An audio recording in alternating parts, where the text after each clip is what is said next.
Joining me on this edition of the Locked On Sun Devils podcast is Locked On Pac-12 host Spencer McLaughlin to talk about the Pac-12 conference slate that Arizona State will face in 2022. Let's go ahead and get started for this edition of the Locked On Sun Devils podcast. Locked On Sun Devils, your daily podcast on the Arizona State Sun Devils. Part of the Locked On Podcast Network, your team every day.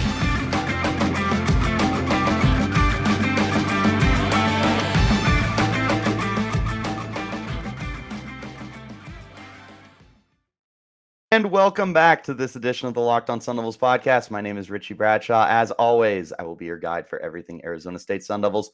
Thank you guys so much for making us your first listen of the day. Remember, this podcast is free and available on all platforms, including YouTube, if you want to check us out in a visual platform. But of course, wherever you do get those podcasts, make sure you hit like and subscribe and turn on those notifications. Joining me today for this edition of the Locked On Sun Devils podcast is the Locked On Pac-12 podcast host, Spencer McLaughlin. Spencer's here to talk to us about everything we need to know about Arizona State's upcoming schedule against the Pac-12. Spencer, how you doing today? Thanks so much for hopping on, brother. Hey, man, it's great to be with you. Doing great, ready for football, and I don't think I can express any emotion I'm feeling more than that. I'm just ready for some football, man. Put it on my television. Yes, absolutely. And as of this recording, we will have Arizona State football tonight. This is our Thursday episode, so we have kickoff tonight against NAU. Very excited. Yeah, exactly. A little happy dance going on if you're on YouTube and can see us. So let's go ahead and just start with the obvious, Spencer, and that's Arizona State. What are kind of your overall thoughts on the program heading into 2022? I think it's the biggest question mark in the Pac-12, bar none. I've done schedule predictions for every team in the conference on my show, and typically when I'm going through, I know I'm not going to get every team right, but a good way to frame schedule expectations, I think, is to give a 2-game range, right? Say like they're a 5 to 7 win team, because really the difference between being a 5 or 7 win team, the difference between 8 or 10 could literally be 2 plays. That's literally, and there's just an element of randomness to that expecting someone's win total is going to be just right spot on. I think if you're within 2 games, then you're at least pretty darn close. Certainly if you're within 1. But I bring that up to say Arizona State is the biggest question mark because the range is just massive with them. I could see them winning 3 games this year.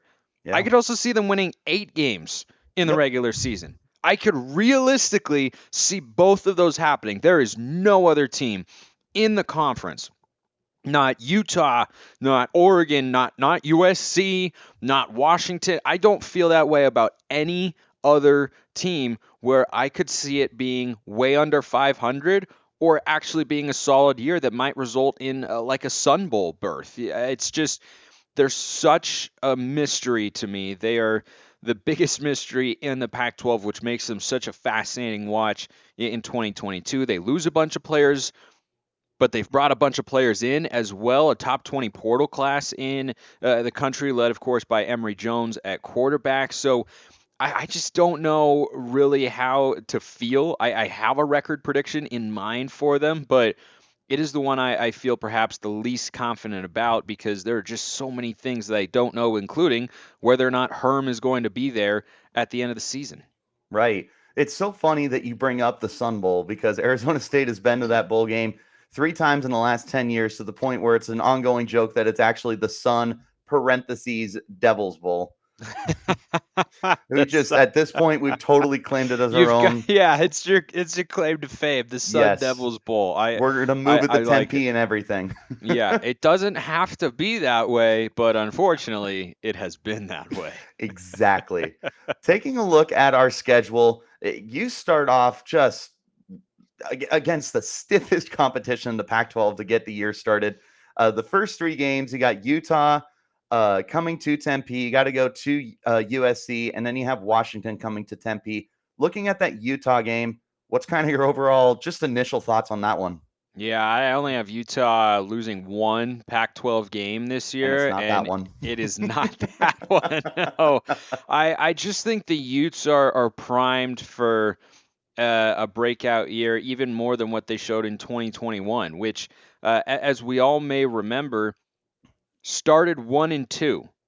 Yeah, let's not forget that Utah started 1-2. So when I say that they could have a breakout season, I mean they're starting in the top 10 this year. Utah hasn't been there before, right? They've started in the top 15 or 20 before, but I can't remember the last time, if ever, they started in the top 10. Maybe after their Sugar Bowl win in 2008, 9, whatever year that was. A while ago. Yeah, it's been a while. So the preseason hype for them, justifiably so, is very high because they bring back so much from what was at the end of the year a really, really good football team that went toe to toe with Ohio State that had started, really firing on all cylinders there towards the end of the season themselves and route to a Rose Bowl victory. What I see with Utah is just a lot of excitement that is backed up by roster depth, by a coach, quarterback, running back tandem with a tight end in Brant Keithy, who I trust. And I know that I can rely on them to be good, productive, well above average players in the Pac 12. Whether this game was in Salt Lake City or Tempe doesn't matter. I think the Utes, top to bottom, are the class of the Pac-12 this year, and I think they get the better of Arizona State. Yeah, this game could be played on the moon, and I would take Utah by 20. It's just Utah is completely in a class of their own in the Pac-12. Like, there's a ton of hype for USC. There should be, rightfully so. Oregon is still a great, great football program. They're not going away anytime soon. It just feels like Utah is just a league of their own. They just are so much far and away better, at least my perception of it. But Yeah. they just, there's a reason they're starting off number 7 in the nation. There's a reason you have people picking them to win the Pac-12 and potentially get the Pac-12 back into the college football playoff this year. Yeah, they're the most prime team to do it. And what do the Utes have that Oregon and USC do not have? Continuity. And Right. for USC and Oregon, there's a lot of change. It doesn't mean that the Ducks and Trojans can't have good years. They can, and those are the 3 betting favorites to win the Pac-12 for a reason. But you can't undersell the importance of continuity and things coming together. I mean, the number of times where a coach comes in and I think USC will be a fascinating test case for how quickly you can rebuild a top tier program via the transfer portal, because that's what they're hoping to do. And basically the sole reason their over under win total is I believe 9.5, a number I would not even sniff in Vegas. I wouldn't look at it, I wouldn't touch it, I wouldn't put my own money near it. Do not go near USC 9.5. That is begging to make you sweat all season long. But they can do that because of the talent they've brought in at skill positions. A couple defensive players too, like Shane Lee, the linebacker from Bama. But primarily, it's Caleb Williams, it's Jordan Addison, Brendan Rice. They brought down a player from Washington, whose name is eluding me right now, is a wide receiver. And I they know bring in, exactly who you're talking about. yeah, and his name just went right out of my head. And they bring in Austin Jones and Travis Dye from Stanford and Oregon, respectively, 2 capable running backs in this conference who were extremely productive. So I look at USC and I Terrell think Bynum. Terrell Bynum, that's the guy. And I look at USC and say, yeah, they have a lot of talent. They can be good.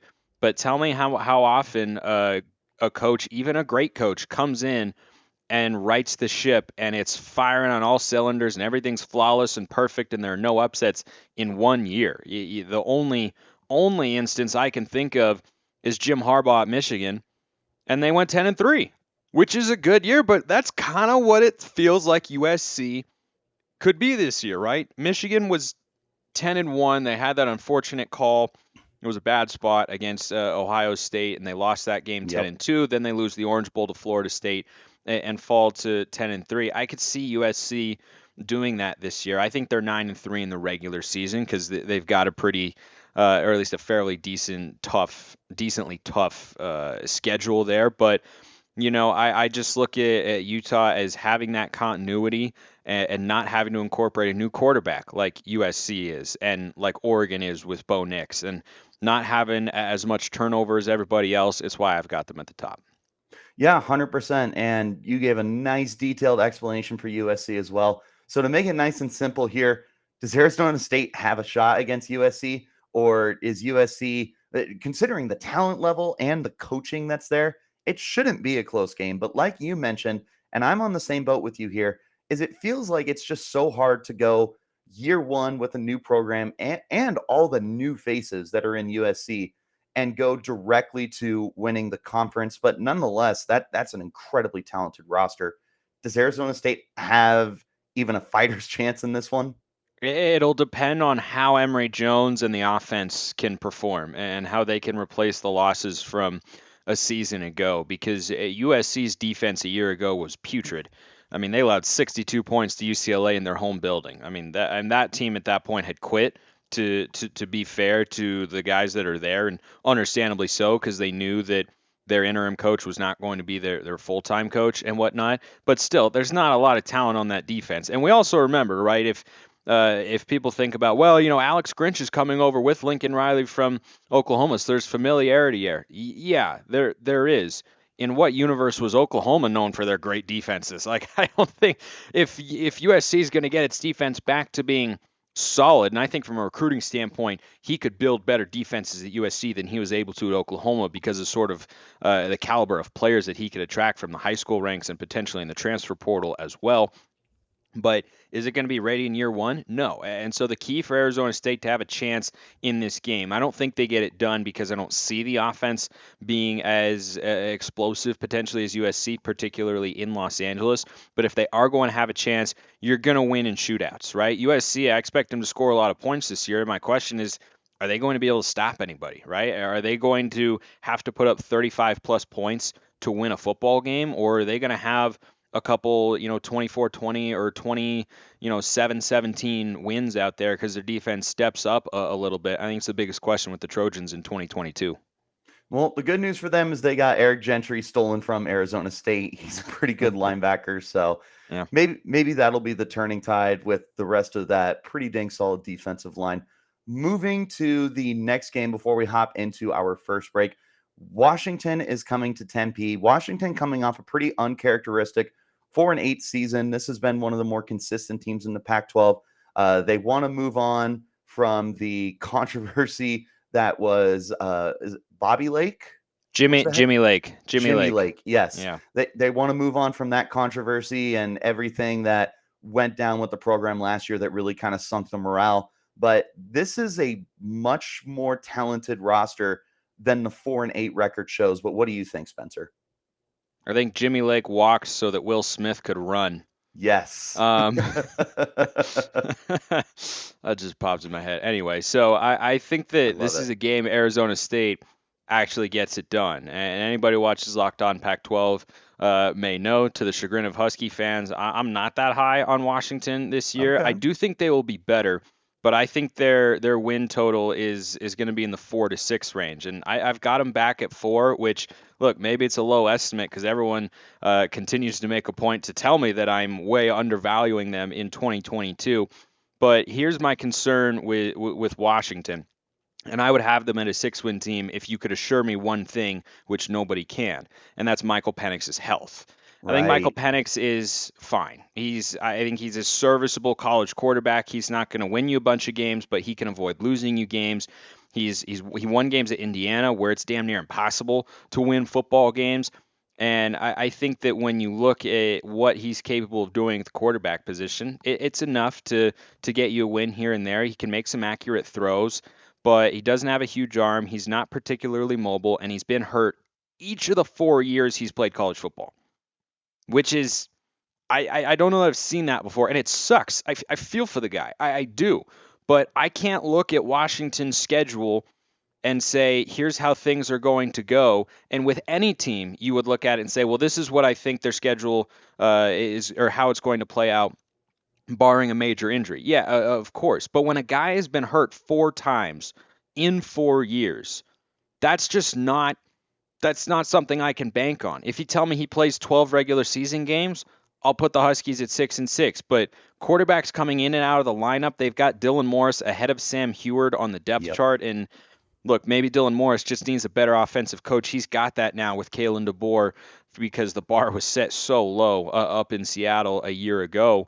But I'm not a big Dylan Morris fan generally, and I don't think that's a great answer at the backup quarterback position. And frankly, if I were Washington, I'd just play Sam Heward, let him develop, and recognize he's got to be your quarterback of the future at some point. But the Huskies named Penix a starter, so they're going to try and win as much as they can. He gives you the best chance to do that. It's just a matter of whether or not he can stay on the field. But even if he's on the field in this game, I like Arizona State. I don't think there's a big talent gap between these two rosters. It probably favors Washington a little, but I think Arizona State in the transfer portal has brought in some nice pieces. And if Emory Jones can be solid at quarterback, I think you could be looking at a game that's played in Tempe against the Huskies, where Arizona State has the better quarterback. If you're at home and you have the better quarterback, how often do you lose a football game in the college or professional ranks? So I've got this one going by way of the Sun Devils.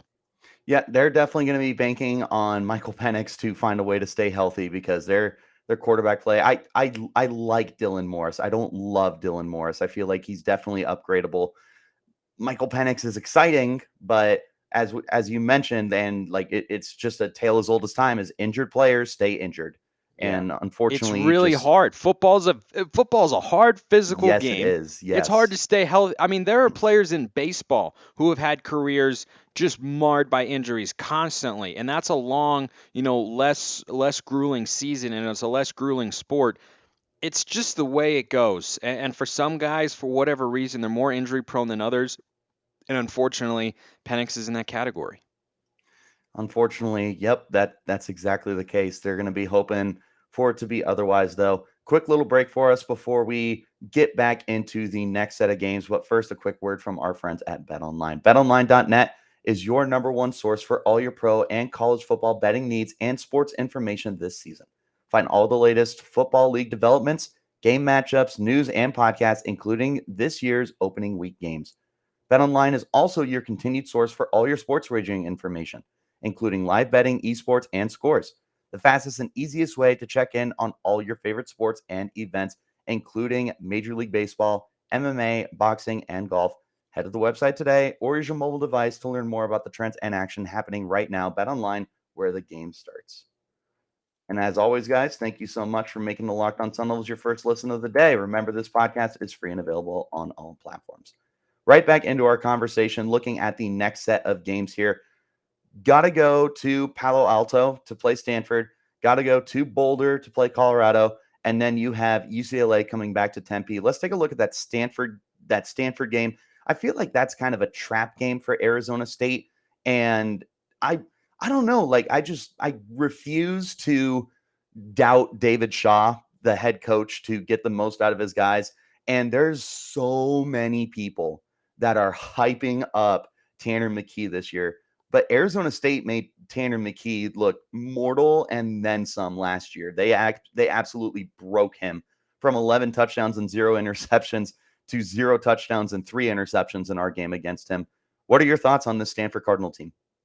Well, I have them being a mild bounce back team. I don't think they'll go 8, 9, or even 10 wins in 2022. But like ASU, I think they'll be right at 500. That's where I've got them, and I still feel good about that right now because the reason I can't see him staying down again is David Shaw's just won too many football games, and Exactly.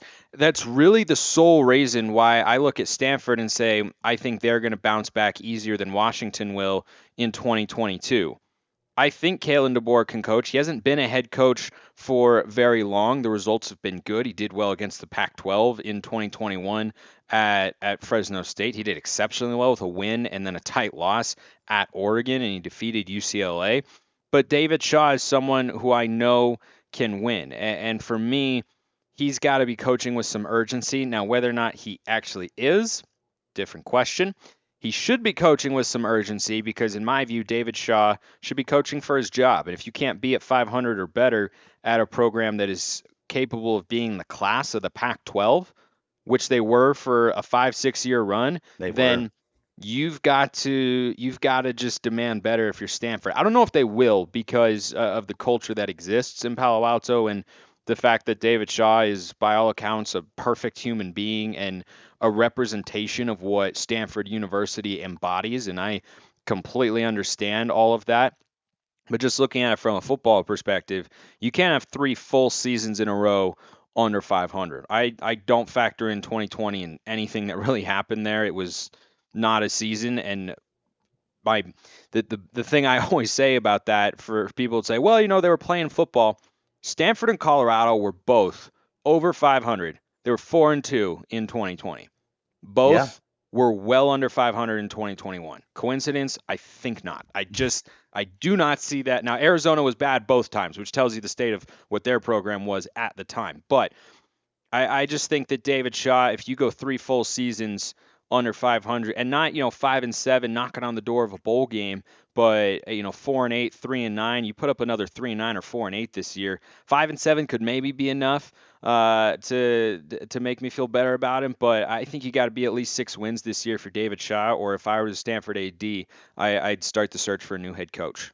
Yeah, unfortunately, it feels like his success is so far behind. But Stanford went to 3 Rose Bowl games in a 4-year stretch and won 2 of them. Yeah. They were incredibly close to the college football playoff. They were one of the best teams in the nation just before the playoff got started, and then Oregon finally got over the hump because Oregon could not beat Stanford for the longest time, and they finally were able to do it. They got into the playoff over Stanford, and it just feels like right now David Shaw is kind of riding off of that past success. But I'll Yeah. tell you what, if Herm and David Shaw get fired, David Shaw can just come straight down to Tempe, no questions asked. I would take him in a heartbeat. I feel like, even with the downward spiral that he's had recently, ASU could in theory recruit a little bit better since our academic standards are a little lower and our NIL is definitely a lot more improved than what Stanford has, and people want to play for David Shaw. But bottom line, yeah, this year, I don't love Stanford. I don't hate Stanford, kind of the way you feel. I feel like this game could be a trap game for Arizona State, and I'm not willing to say it's a guaranteed win or a guaranteed loss for the team. No, I think it's one of the many coin flip games that you have in the Pac-12 in 2022 because you have two teams that could have very different seasons depending on how things play out, like in and of themselves, right? Arizona State could be well under 500, they could be over 500. Would it shock me if Stanford went 8-4? Not really. No. Would it surprise me? Yeah, a little. But would it shock me? No. And so I think Arizona State and my expectations for how I'm looking at all these Pac-12 teams going into 2022, Arizona State's got the biggest range.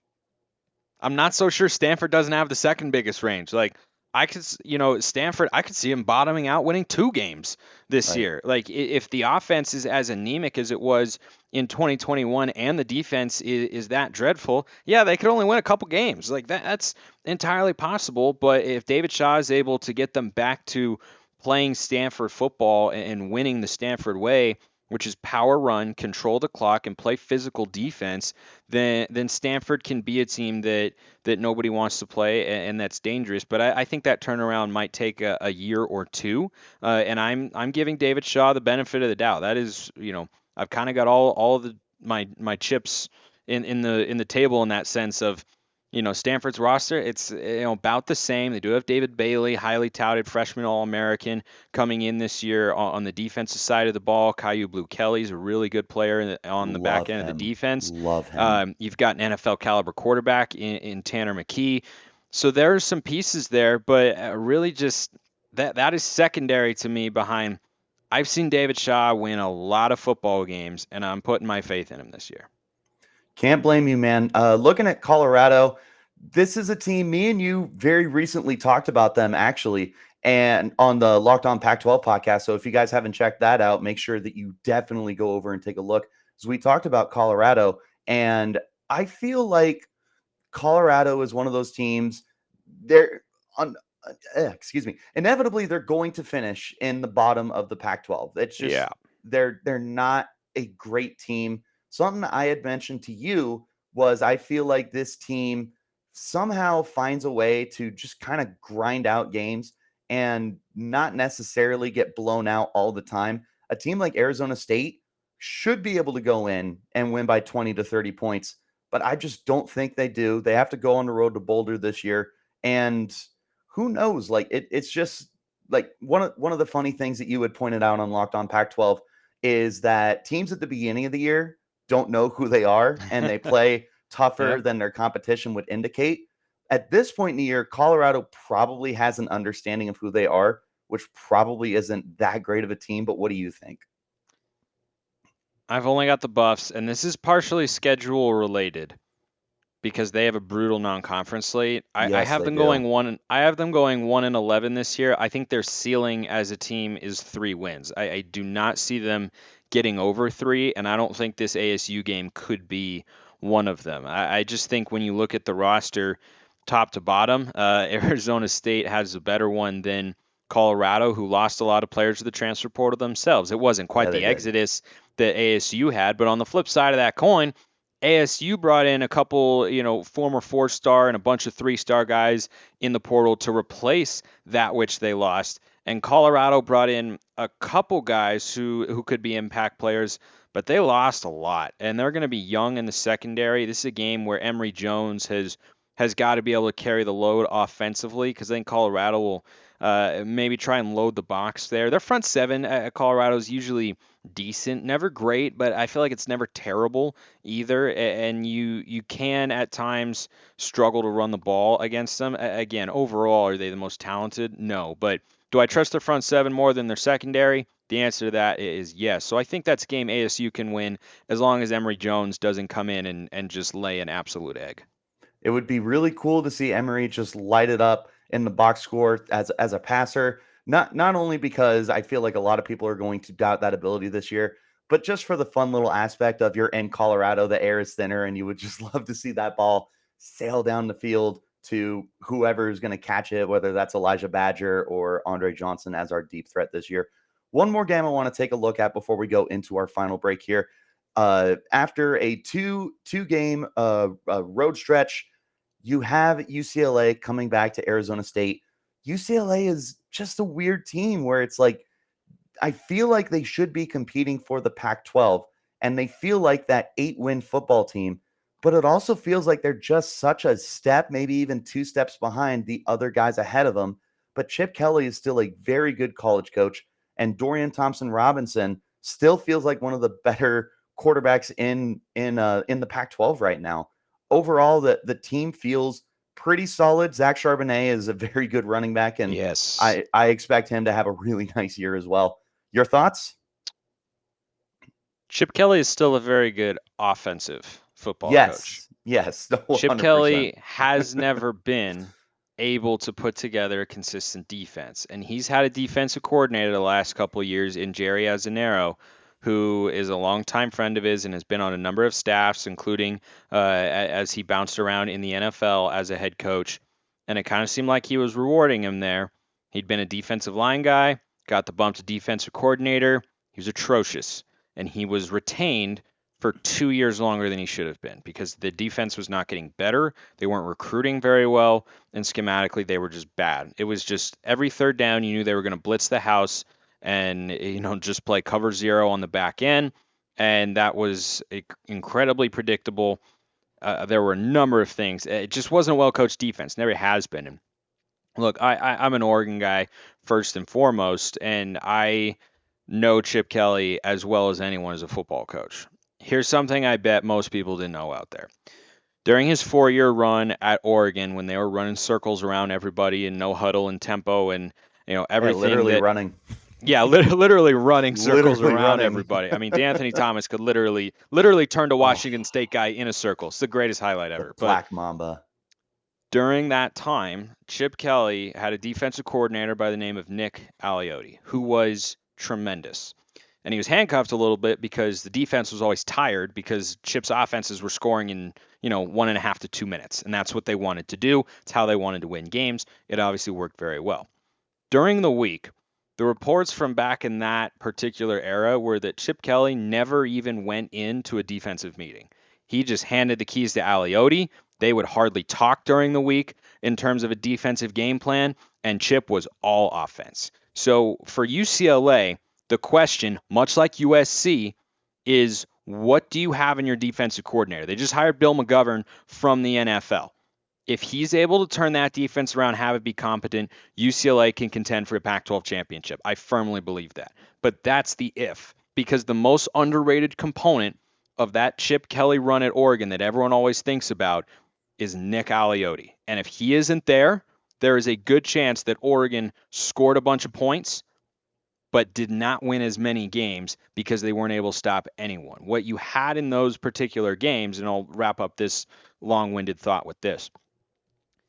What you had in those games where other teams would score early on the Oregon defense, but in the second halves of games, Nick Aliotti would hold them to 3 points or less with regularity. 7 points or less is probably a better barometer, but he would make adjustments like no other, and he would shut down in that second half, and Chip would go in, make offensive adjustments, and they'd go out and score, and they would pull away from teams in the third quarter in particular because the defense was on lockdown.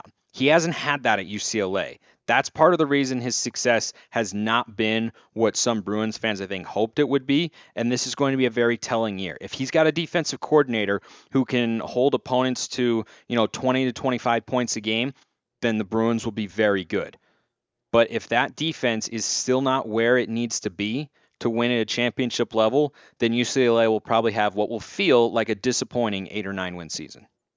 Yeah, how sad. A disappointing 8 or 9 win season. I can't Well, relate to that. their schedule doesn't have a legit non-conference opponent on it because Michigan bailed on them.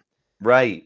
So they have No. 3 cupcakes to start the year, and their first conference game is at Colorado, who they should smoke. So Yes. in theory, they should be 4-0 to start, and they should have a lot of points on the board in that time. Yeah, they should definitely have no problem putting points up on the board with the weapons that they have on offense. Of course, it's definitely just going to be a question about whether that defense can stop a nosebleed or not.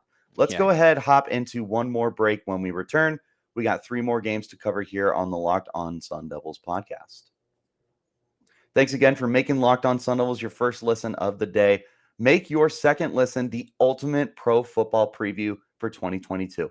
An 8-episode extravaganza to get you ready for the NFL season. The local team experts of the Locked On Podcast Network, plus a betting angle from Lee Sterling of Locked On Bets, all combining into one ultimate NFL preview.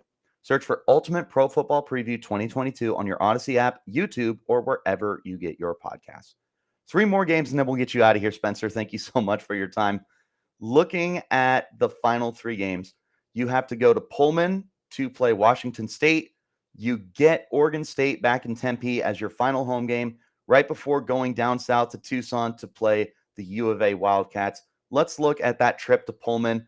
Washington State just tore up Arizona State a year ago, and it was not fun. That was the only game I got to go to live, and I saw Jaden DeLora just passing all over us. There was no defense whatsoever, and Jaden Daniels could not find an open receiver, but he had no problem finding Washington defensive backs. This feels Yeah. like an interesting team because DeLora is gone. But how do you feel about them right now? That their ceiling could be even higher than what it was in 2021. And they were a good team. But Jaden DeLora was a freshman of the year. Jaden DeLora was winning football games at a program that is routinely under 500 and has emerged as a program that can win games consistently, but it's still hard. You're not getting top tier recruits up in Pullman, and you don't have a long line of wildly successful coaches. Even their most successful coach in the last decade or so, Mike Leach, he was under 500 for the first couple of years. It takes a while.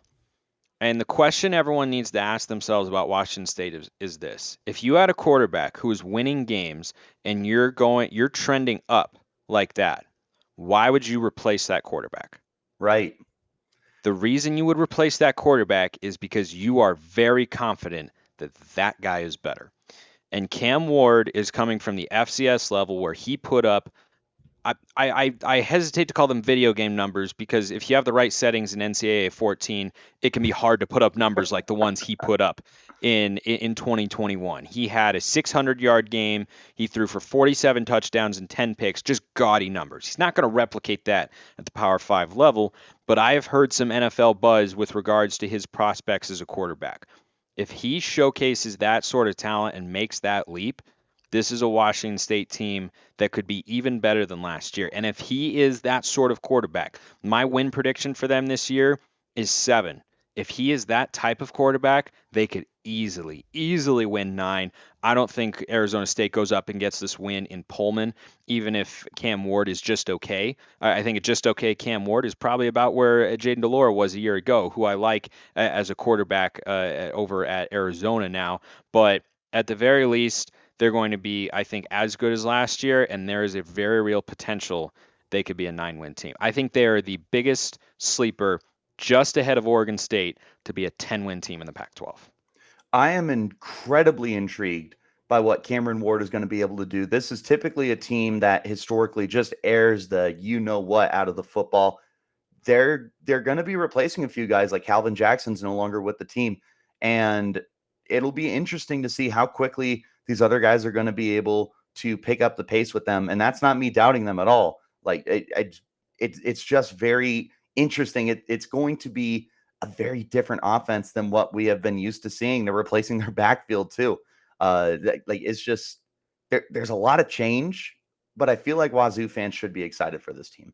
Yeah, I agree, and it's one of the teams I'm most interested to watch because is there a pullback possibility where Ward is not able to regularly compete against FBS opponents at the Power 5 level, which is a noticeable jump from what he was competing at in the Southland in 2021. And the biggest things for him, he has to learn what he can no longer do, right? What windows can he no longer fit the ball into? Who can he no longer outrun? What arm angles can he not attempt to squeeze a ball into without making a turnover? Those are the things I'm going to be watching for very closely with him to see how, he's acclimating to the Power 5 level. If he's able to do that, I think his talent is pretty darn immense. And again, I just go back to you had a quarterback who was young, right? Delora's not a third year sophomore even or anything. No, he's been there for he's got 3 years of eligibility left. Jaden Delora looked like Washington State's quarterback of the future, right? Or at least as much as you can have that in at college football. He looked like he'd be a 5-year starter for the Cougs, and they decided to move on. And that is really telling about how they feel in the building about Cam Ward, and we'll see how that all plays out. I think they're one of the most fascinating teams in 2022 in the Pac-12. Absolutely. And we'll talk more about Jaden Delora here in just a moment. Looking at the final game or final home game for Arizona State, Oregon State is coming back down. Oregon State always beats us when we go up and play them in Corvallis. I don't know what it is. It's death, taxes, and Arizona State losing in Corvallis. Those are the 3 guarantees in life. Their team has really overachieved, and they played great football last year with a creative offense and an opportunistic defense, and the freaking weapon that is Jack Coletto coming out of the backfield and playing on defense. He tore apart ASU last year as a runner. That he would come in on 4th down, and you're sitting there screaming at the TV. It's a draw with Jack Coletto. Nothing you could do about it. It was just embarrassing. I mean, What are your thoughts? it's a numbers game. It's a numbers game with Yes. Coletto. You got an extra blocker in there rather than the quarterback handing it off and just standing still, not doing anything. And Exactly. if you don't like Jack Coletto as a football fan, then you're not a football fan. You're that not guy. exactly. What position does he play? Football player. Next Yes. question. That's 100% it. Give me your overall thoughts on the Beavers this year. Are they going to be as good as they were last year? Because I don't see why they should take too many steps back. Chance Nolan's still at quarterback. Yeah, so he was pretty dang solid for him last year. I like the Beavs this year. Dang. I do. I think 5.5 on their win total is way too low. I'd take that over. I would take that over any day of the week, frankly. I think it's one of the surest bets in the conference, even with their non-conference schedule, especially if they beat Boise this weekend. If they're able to beat Boise State, they play Fresno State, or I think they play Montana State the following week, and then Fresno State, or some mix in there. I might have that backwards, but anyway, their non-conference schedule is not that easy. A tough FCS opponent in Montana State that was in the national championship game, but they should be able to take care of business there. But they've got 2 Mountain West schools in Boise State and Fresno State. If they win those 2 games, I think they'll start getting votes for the top 25, and they will feel good about themselves. And I think they're going to lose one of them because those are solid programs. But I think this is a Beaver team that's 8-4 in the regular season. I really do. I like what Jonathan Smith is doing, and this feels like the culmination of everything he's been working towards over the last 4 seasons, now entering his 5th year in Corvallis. And he's got a quarterback who was solid a year ago, but can still improve. The biggest question mark on this team, number one's the defense, right? Can Trent Bray, the new defensive coordinator, be an upgrade over Tim Tibesar and what they put on the field on that side of the ball a year ago, which was a disaster? They allowed a bunch of points to Colorado and Cal. Right. Nobody allowed points to Colorado and Cal. If you allow points to Colorado or Cal, that's one thing. They allowed points and lost games to Colorado and And Cal. But what you want to focus on with this Oregon State team is that they're the only Pac-12 school that beat Utah. They were the only one.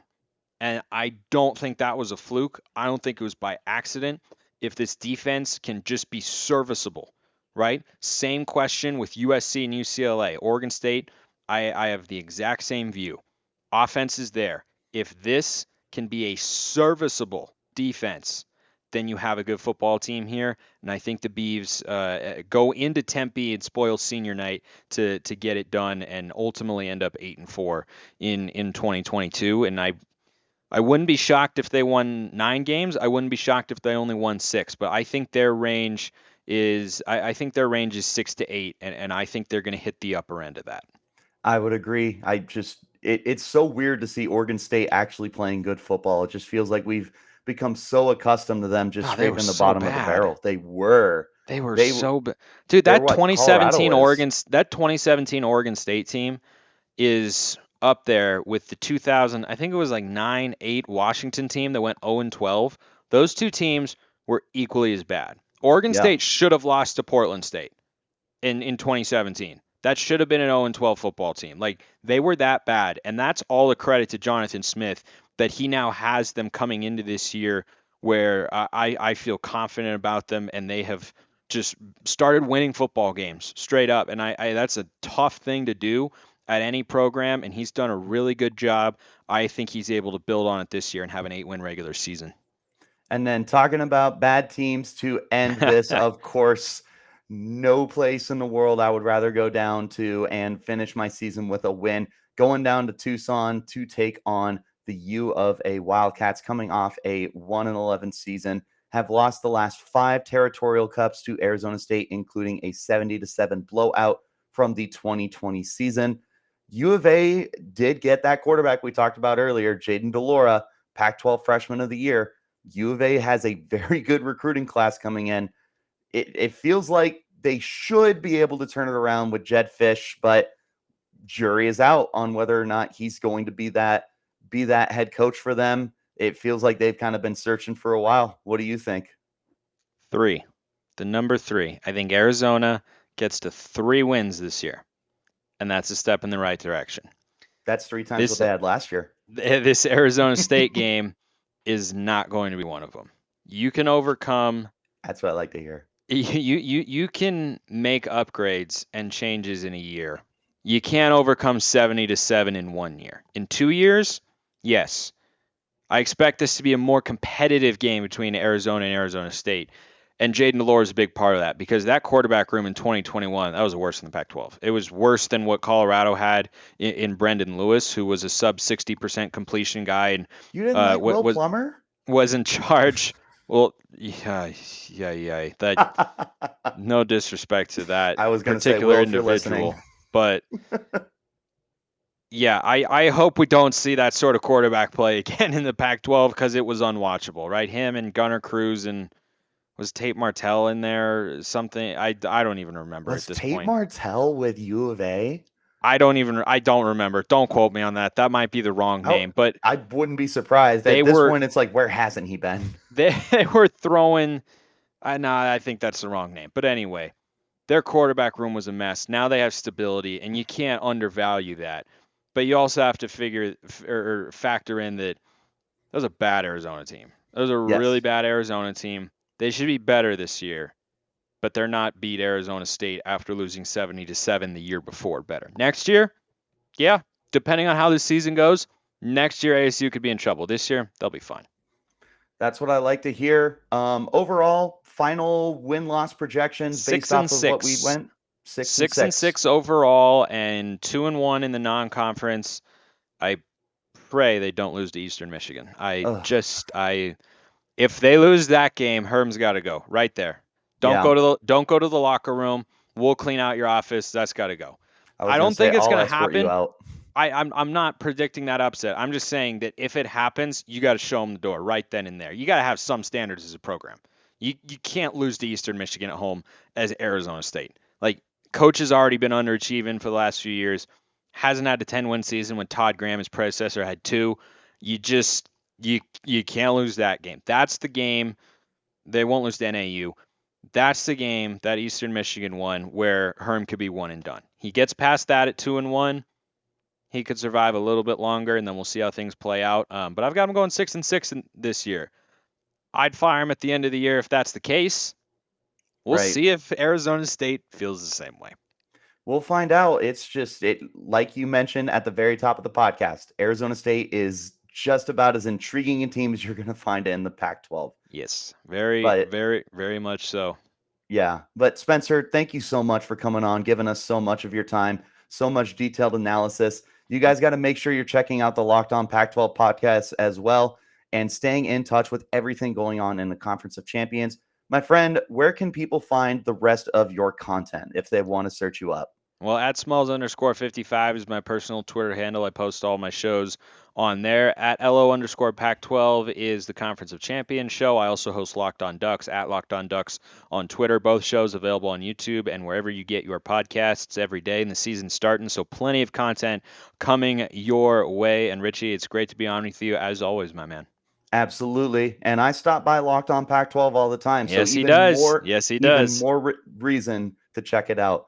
But that's going to do it for us here on the Locked On Sun Devils podcast. So until next time, guys, you keep it locked right here on Locked On Sun Devils.